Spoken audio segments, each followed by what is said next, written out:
Today on CityCast DC, the highest profile employer in DC may be the United States Congress. And according to a new book, it's a mess for its workforce. Rutgers professor James Jones spent years working on the Hill before writing a book about racism in its halls. He's here to talk about what he found and why, no matter who gets elected, the staff really, really matters.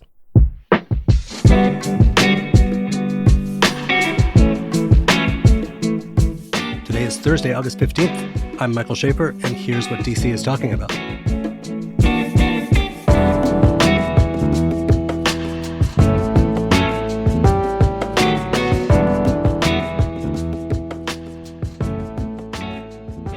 Hey, James. Hi, Michael. How are you? I'm good. Good to see you. Same as well. When people in DC, when locals in DC hear stories about the Capitol, they often think, well, that's a national story, not a DC story. But as you wrote in your book, it is an enormous local employer. And it's one that for a very long time was able to get away with treatment of workers that would be completely not acceptable if it was like Giant Food or some other like large local employer.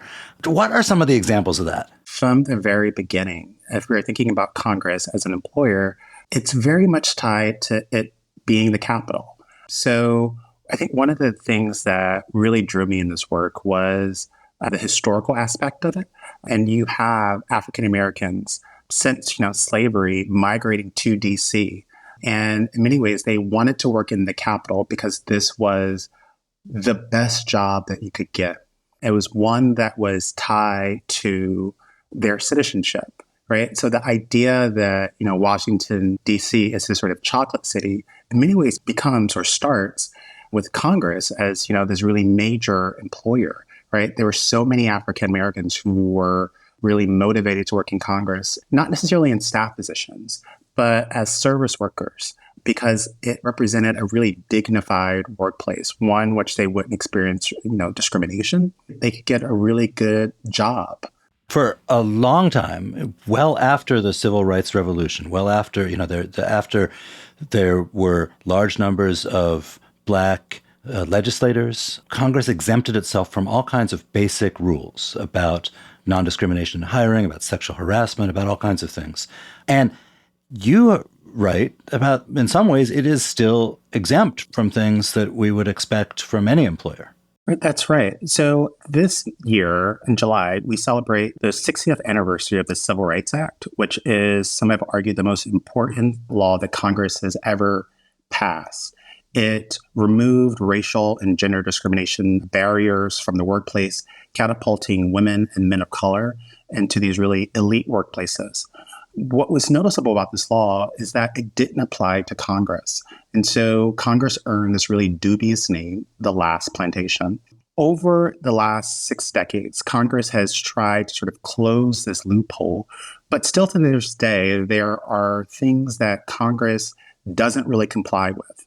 One of the things that I've focused on a lot of my research is how Congress doesn't provide any transparent data about who works on Capitol Hill.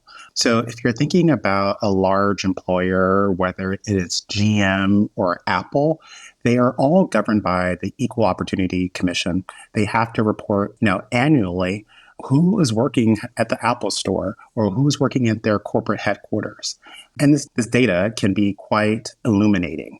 It's a tool that many people use to hold these corporations accountable for having really diverse workforces. This does not apply to Congress. There is almost no data that Congress puts out that illustrates who's working in their offices. So this is a really important, I would say, problem because it basically allows Congress to operate in the dark. And that's not a good thing in politics. So you showed up there as a college student. You're interning at an office of your hometown congressman from Philly. And, we're sort of in the middle of this process where Congress has made these fitful efforts to apply the rules to itself, but there are still, as you say, all of these areas of darkness, of opacity. What did you notice when you show up there as an employee? When I showed up as an intern 18 years ago, I was just really surprised how much of Congress was actually a workplace. One of the things that congressional staffers love to say is that it's not my name on the door. it's their members. And so members of Congress like to take exclusive credit for everything that happens in their office. But it is the product of their staff. It is staff who give them options about legislation, who write the legislation, who do a lot of negotiating. It is staffers who advise them about how to vote. It is staffers who are talking to ordinary constituents about what's going on back home. It is staffers who are, producing these viral moments, writing the tweets, writing what's happening in committee hearings. So while lawmakers like to take credit for what they do, they couldn't do anything without their staff. In DC, a place where the government, it's the largest employer. It's not the only employer, but a place where the government is the largest employer. There's often been a view that it's like a city of stagehands who are just here to sort of assemble the scenery on which these important people act. But your book takes the actual worker bees much more seriously than I think has typically been the case. Is this a place where you are going against or taking advantage of an opportunity to do something that other scholars have not been doing? One of the things that I noticed as an intern was that congressional staffers are not just doing the biddings of their boss, but they are important political actors in their own right. In part because of not only the work that they do in their office, but in a few years later, they'll be somewhere else. And they're going to inhabit a lot of influence and power. So I saw this group as incredibly powerful. They are by no means passive. I think one of the things that motivated me to write my book was I saw this really powerful group and I saw how unrepresentative it was, how few people of color managed to rise to the top of the ranks. And I believe that that had a really important effect on, Congress, legislation, the American political system, but also certainly DC, right? Because it's also going to sort of change the culture of this city as well. So what was the effect then of, we've all seen the stats. The legislature, particularly the House, has gotten tremendously more reflective of the country in general. The staff, not as much. And what does that wind up doing to the work product? Well, I think it really distorts the work product, right, of what legislation can, be possible, right? So as you noted, Congress has increasingly gotten more diverse over the last 15 years. Each session of Congress is more diverse than the next. And while that remains true, the congressional workplace is still very, very white. It's whiter on average than members of Congress. And so this has really concrete effects. This means that it's primarily going to be white perspectives who are going to be heard and discussed. The input of communities of color will be limited. And I think it also, affects how we look at Congress as an institution. There are big problems that Congress is tasked with solving, whether it's climate change or AI, and all of these things will disproportionately affect communities of color. And if these groups are not represented in, the lawmaking process, Congress really can't do its job of, passing really effective and fair and just legislation. Yeah, you describe the congressional workforce as a sort of a perpetuation machine for white supremacy. Yeah. So I think we often think about white supremacy in a little bit of a narrow way. We think of sort of this racist boogeyman, or we think about racism in terms of legislation, right? Something that is on its face discriminatory. I think about racism as a political system, right? So one of the things that I want readers to take away from my book is that this is a book not just about jobs, but it's this book about power and who has it. And right now, when we're thinking about the congressional workplace, it is almost exclusively a workplace for whites, right? And the thing about Congress is this really important institution that is unrivaled in terms of its size. So we're thinking about 20,000 workers.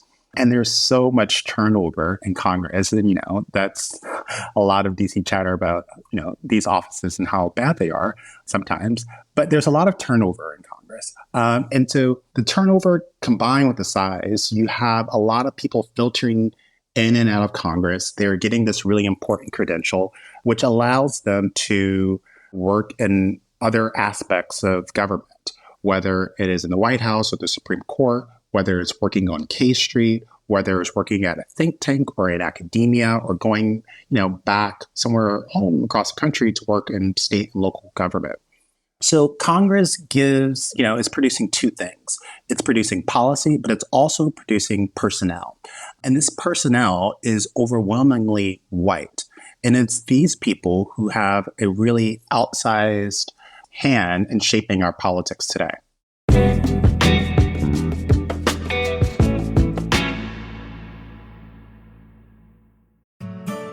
Let's be real, lawsuits are not fun, but with Paulson & Nance, at least they're a little easier.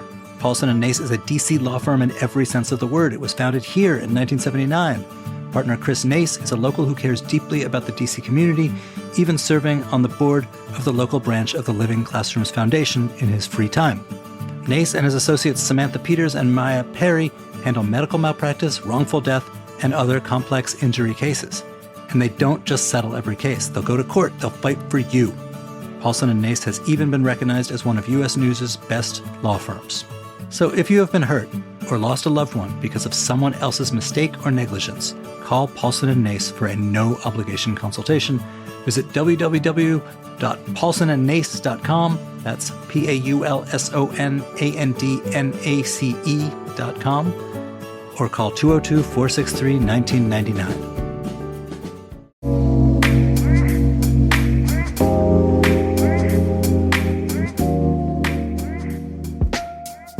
The Library of Congress is bringing back its hit Costume Ball, and the free ticket lottery is open now. Grab your friends and come dressed in your favorite film-inspired attire on September 12th for the Library of Congress Film Costume Ball. The evening will feature a costume contest, live DJ playing iconic film scores, and themed food and cocktails. Guests can also explore treasures from the library's world-renowned collections of film, recorded sound, and performing arts, featuring legendary films such as The Wizard of Oz, Star Wars, and Cinderella. This event will sell out, so register now for the free ticket lottery at loc.gov/live. Who will you come dressed as? Elle Woods? Beetlejuice? James Bond? Start dreaming up your costume and enter the ticket lottery today at loc.gov/live.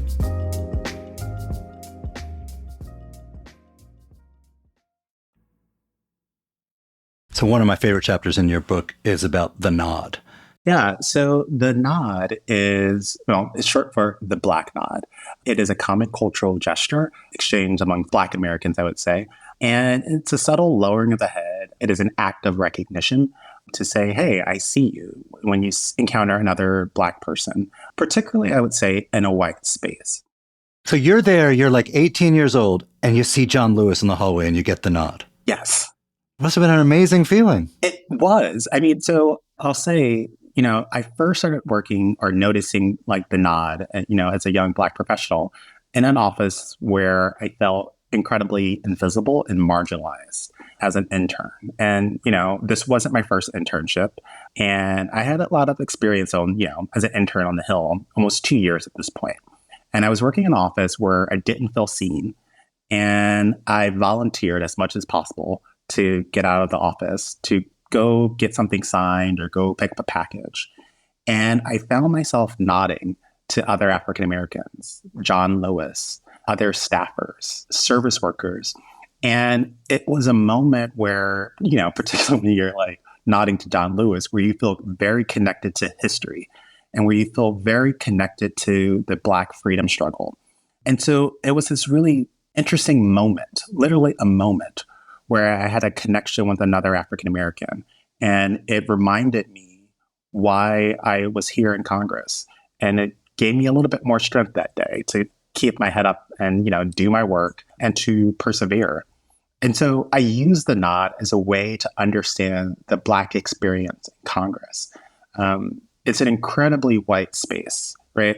But it's also a Black space. And so I wanted to understand or to show how African Americans have created their own space within Congress and, to show their own power to challenge racism in the halls of Congress. This was how people, connected. This is how people found jobs. This is how, we stayed strong. The nod for me was, definitely a way to see inequality, but it was also a way for me to sort of see the strength and power of Black workers of different stripes on Capitol Hill. I'm curious, you lived in Washington, you were a student at GW. I've always thought of this city for all of its segregation and so on as an epicenter of Black history, Black culture, Black power. What similarities did you notice, though, as an 18, 19-year-old guy, between what you were seeing in the halls of Congress and what you were seeing in the city writ large? So I think what was interesting, both as an intern and as a researcher, was how segregated it was. Congress is in Washington, D.C., but it's very separate. They're, in many ways, two different worlds. And of course, this wasn't always the case. But what was so surprising to me was when I would talk to Black Washingtonians who worked in Congress, and they often describe, getting a job in Congress by happenstance, that this wasn't something that they had, thought about, that there wasn't a ready-made pipeline from Black Washingtonians to Congress. It was never even in their worldview, which is so shocking to me. But I think it's really telling of how segregated the city is along racial lines.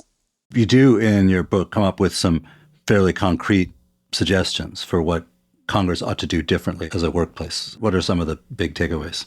The last plantation is all about the certain ironies or double standards that Congress practices as an employer. And, my main suggestion would be for Congress to flip the last plantation metaphor on its head, to, close these loopholes, but also to lead by example, right? So this means that they publish accurate and, reliable data about who's working on Capitol Hill. This also means that, they pay their workers more. It means that we think about inequality in Congress, but also inequality in Washington, D.C., right? We think about how affordable is it to get an apartment in D.C.? That's directly going to affect who gets to work on Capitol Hill. It's going to shut underrepresented groups out from Congress just as much as unpaid internships will. For me, the key to fixing the congressional workplace is to, one, close a lot of these outstanding exemptions, but it's also for Congress to sort of step up to the plate and really model what does it mean to be a fair employer in the 21st century. So that means, paying their workers well, creating a hospitable workplace environment. And I think these are all things that Congress can do. And presumably, this is where their power is the greatest. And you also write that you think opposing candidates ought to make an issue of it in campaign season. Hey, Congressman so-and-so, your office staff isn't very diverse, or you don't pay your people very much. We should make a big deal about that. Of course, right? So I think one of the motivations to write this book was I believe that inequality in the halls of Congress is one of the most important issues that is affecting our democracy that we aren't talking about. So one of the things I want us to do is to really try and hold Congress accountable for who it employs, and to do so fairly. It should be a routine question, in my mind, to ask members of Congress and people who are running for Congress, who is on their staff? Is it representative of the districts and the states that they're coming from? Are they treating their staff fairly? I see the behavior as members of Congress as both, lawmakers and employers as very connected. James, thank you for being here. Thank you so much, Michael.